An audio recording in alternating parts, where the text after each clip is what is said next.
In the headlines, President Park Geun-hye marks 2 years in office. We begin our 3-part series on her presidency with a look back and ahead. South Korea and China initial their free trade agreement, taking a step closer to officially signing and implementing the trade deal. And North Korea may be making some significant headway on its nuclear capabilities. We give you the details.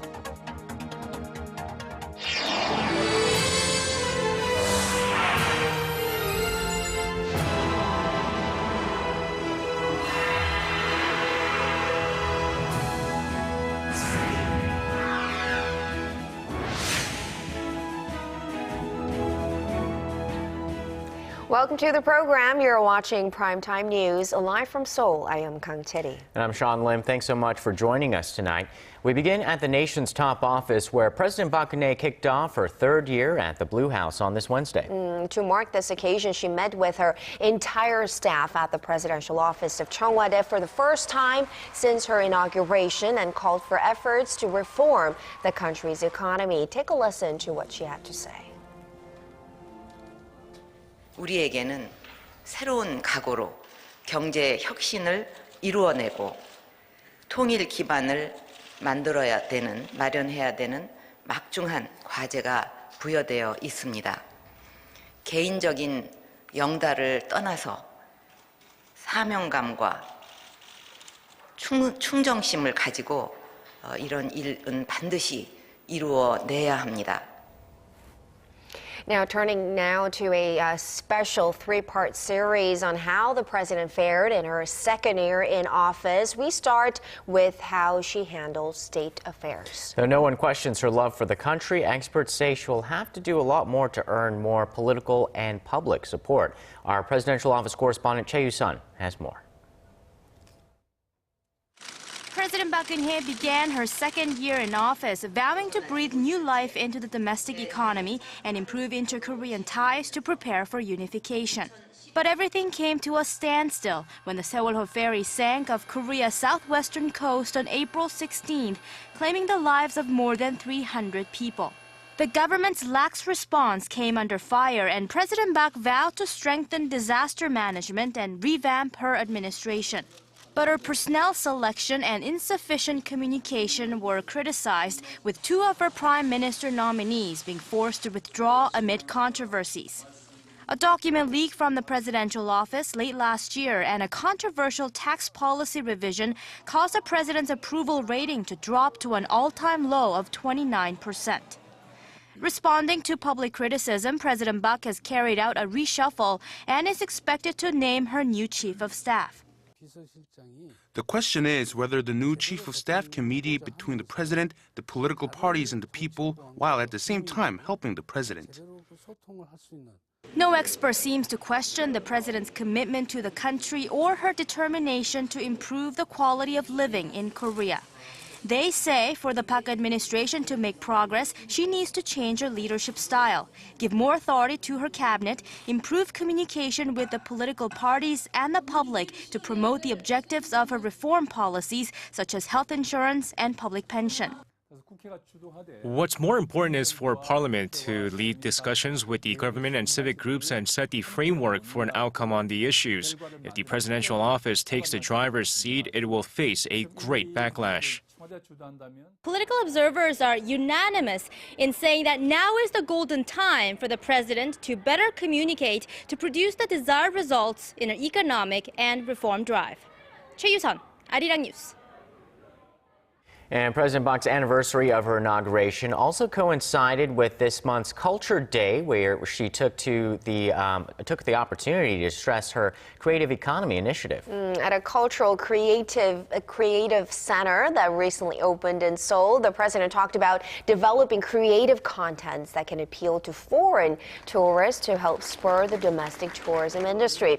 The president also asked artistic producers and investors to make use of Korea's traditional and historical stories to better attract global audiences. She also stressed they need to better promote cultural contents to Korean audiences as well to perk up domestic spending and investment.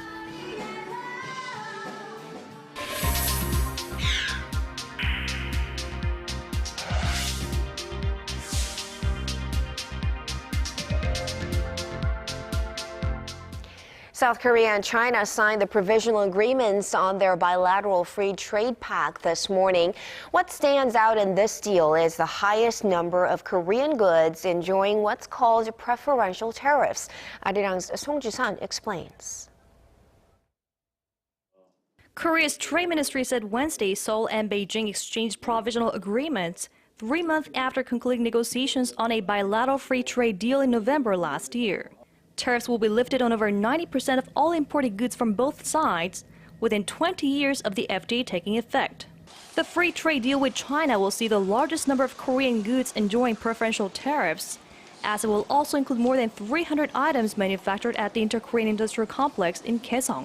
Manufacturers in the Kaesong complex will get a boost by taking advantage of the lower labor costs in North Korea, while the South Korean origin tags will strengthen their chances of entering the Chinese market.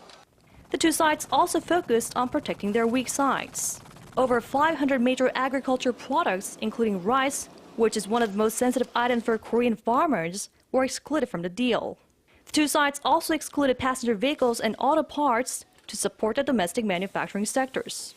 Korea's exports to China, its biggest trading partner, currently accounts for a quarter of its total outbound shipments. Seoul and Beijing hope to finalize the formal signing within the first half of the year and have it ratified by both parliaments before the year ends. Further details on the agreement can be found on Seoul's FTA website. Song Ji-sun, Arirang News. North Korea is believed to have 10 to 12 nuclear weapons as of now, but a prominent U.S. researcher says that number could jump by tenfold in the next 5 years. Other researchers say Pyongyang's current warfare capabilities might pose a real threat not only to South Korea, but also to the United States. Kim Min-ji has the story. North Korea could potentially expand its nuclear stockpile to 100 weapons over the next 5 years. This, according to Joel Witt, senior fellow at the U.S.-Korea Institute at Johns Hopkins University, who says Pyongyang is currently believed to possess between 10 to 16 nuclear weapons.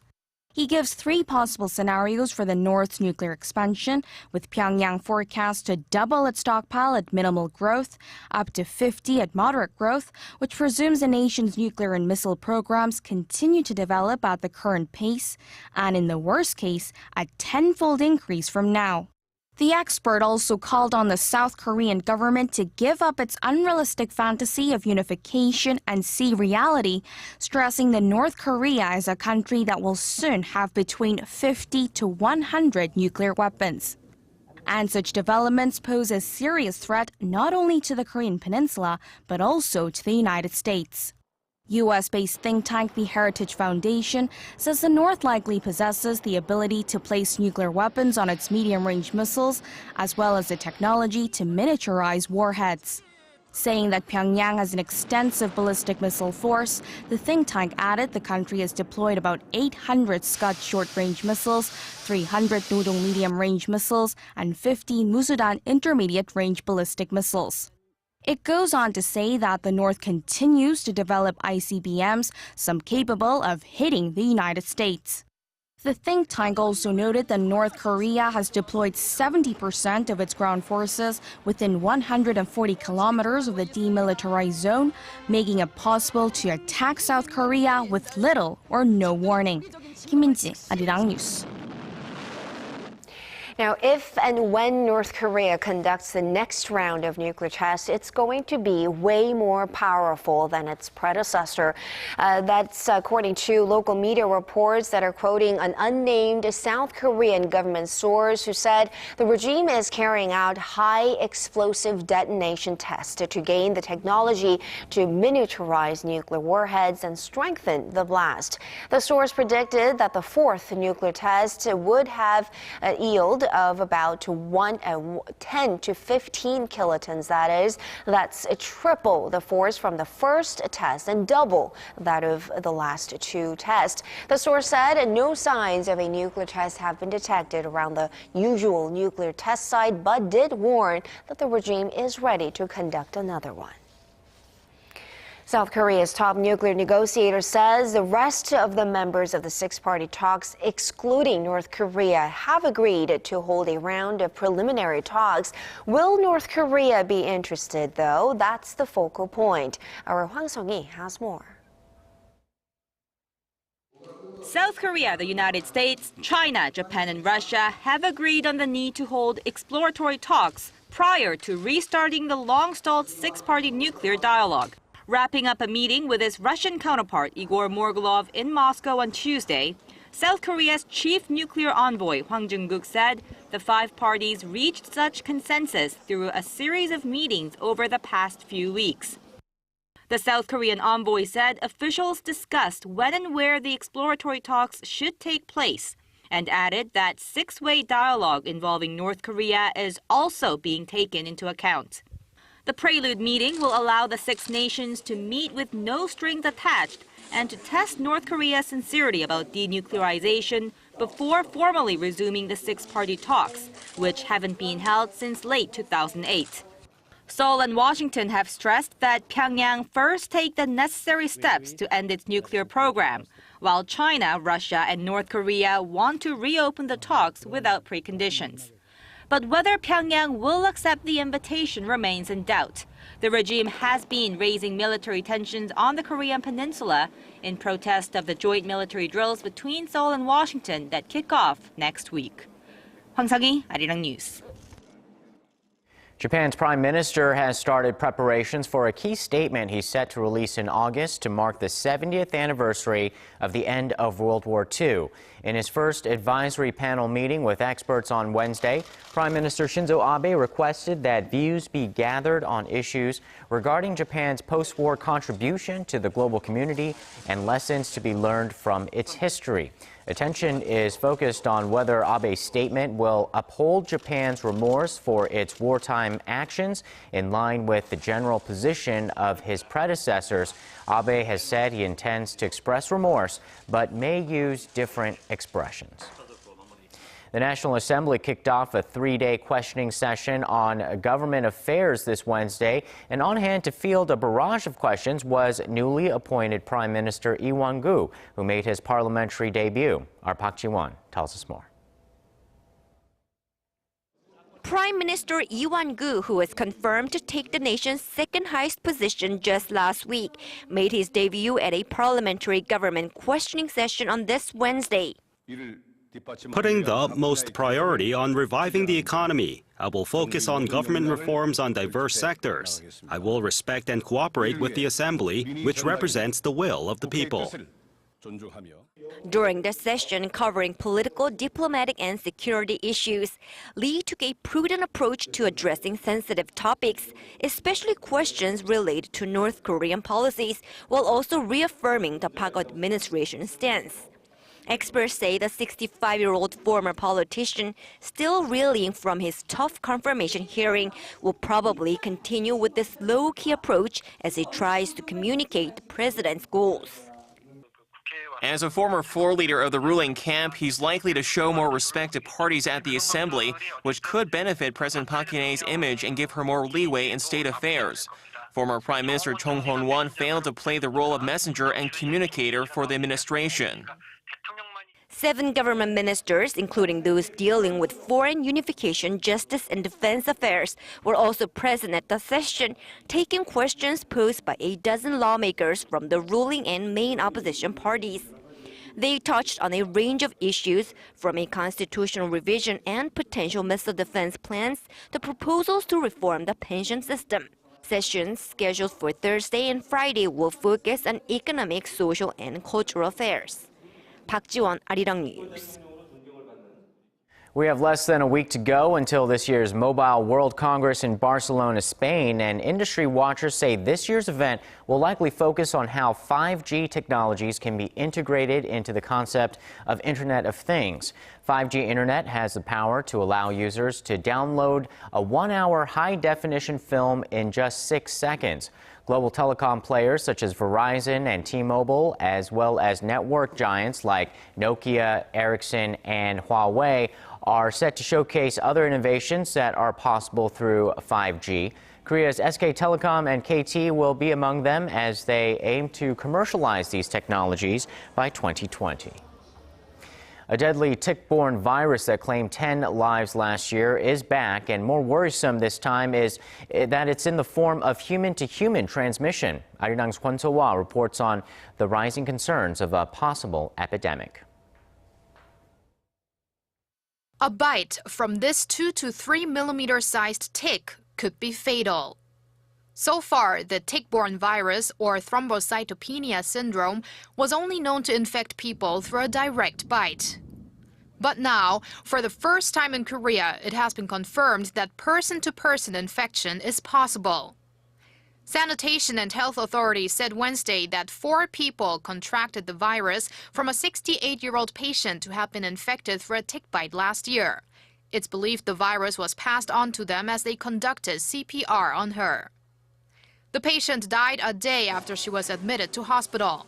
The medical staff showed symptoms of the virus, such as fever and muscle pain, but went on to make full recoveries. The case is raising alarm bells inside and outside of Korea, especially as it comes at a time when epidemics are causing fear across the world, with the deadly Ebola virus still not contained. There are also questions about why the cases were only confirmed nearly half a year after the medical staff had shown clear symptoms of the virus.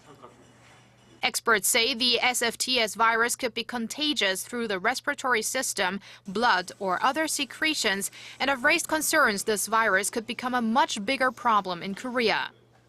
Globally, this is not the first time person-to-person infection has been recorded. China reported 5 similar cases between 2012 and 2013. In recent years, health authorities in Korea have advised people to wear long sleeves and pants when going to grassy areas, especially during the warmer seasons. Last year, out of the 24 people who contracted the virus, 10 died. Cheong Wa Dae, Arirang News.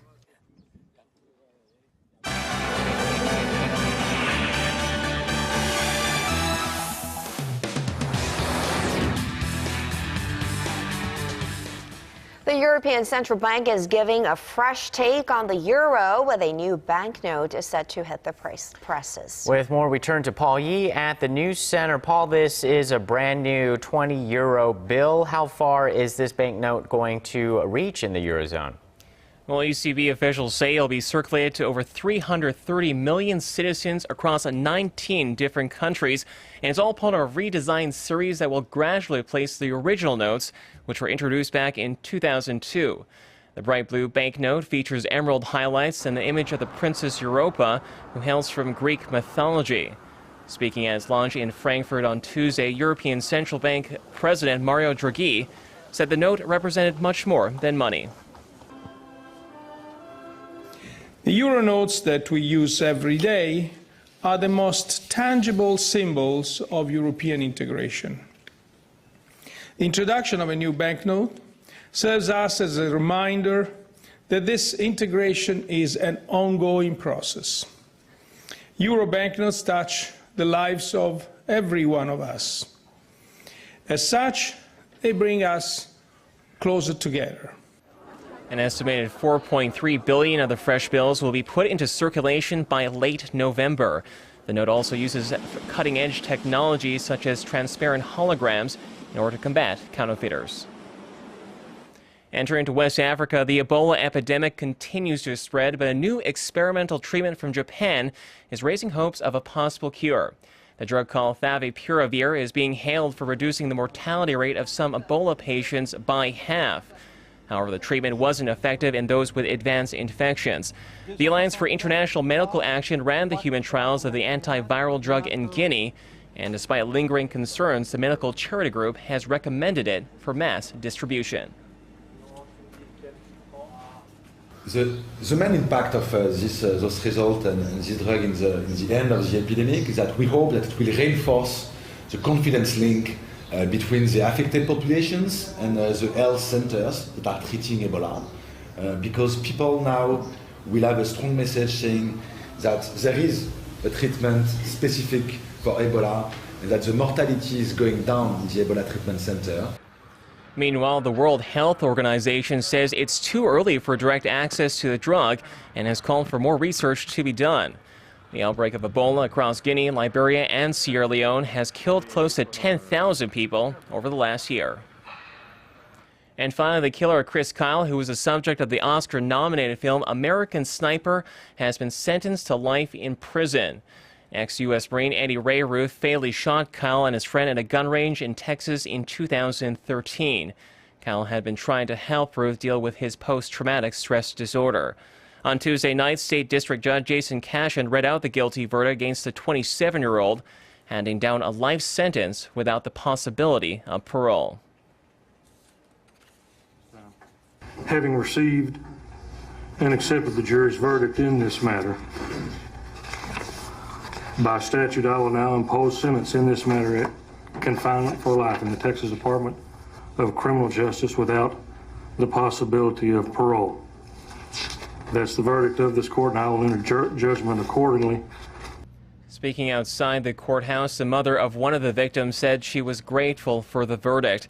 Chris Kyle was credited with the most confirmed kills of any U.S. military sniper in history.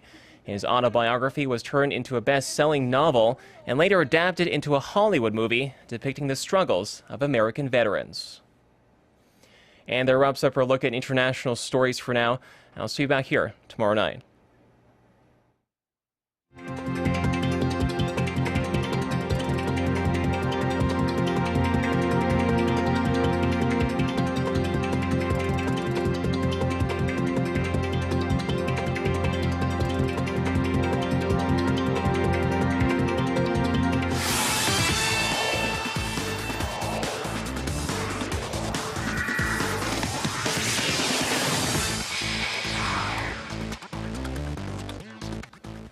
Hello everyone, I'm Stephen Che with the Sports Brief.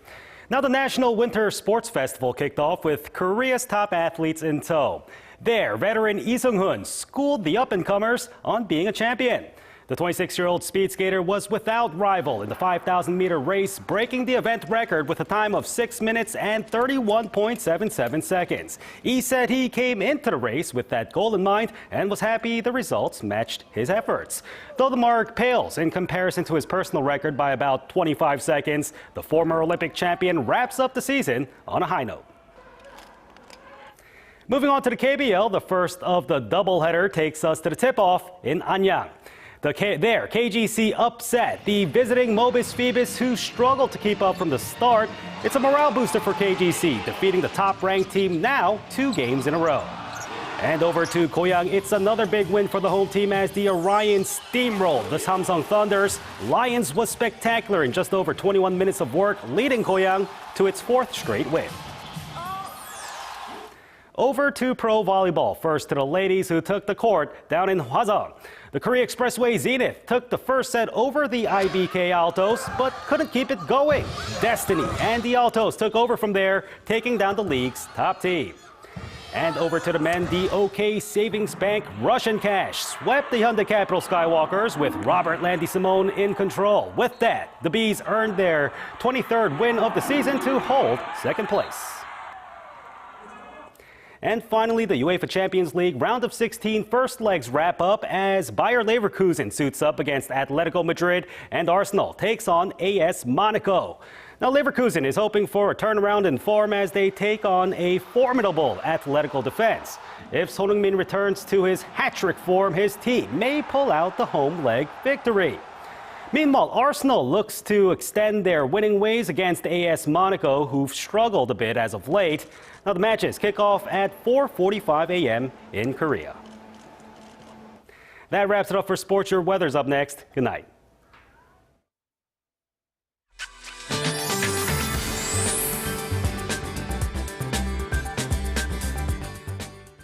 Hello and welcome. I'm Kim Bo-kyung with the Weather Outlook.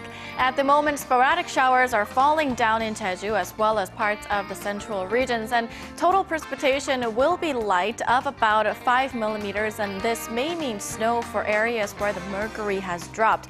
So the snow or rainfall should gradually clear up by tomorrow morning. Yellow dust that has blanketed the nation has moved out over the past couple of days, but do keep in mind that levels still remain in the bad range in some places, including Busan. And today was a warm winter day, but tonight's rainfall should pull down numbers, and tomorrow's daytime highs will be about 5 degrees lower compared to today. Plus, strong cold winds could make conditions feel chillier than the actual numbers. Taking a look at the readings, Seoul should reach a high of 4, Daegu 11, Busan hits 13. Meanwhile, Daejeon peaks at 5, Jeju and Dokdo at 9, Mount Kumgang remains chillier. That's all the updates I have for you now. I'll see you again after midnight. Thanks, Po Kyung. And that's Primetime News for this Wednesday. I'm Sean Lim. Thanks for watching. And I'm Kang Tae-ri. Have a great evening, everyone. We'll see you soon.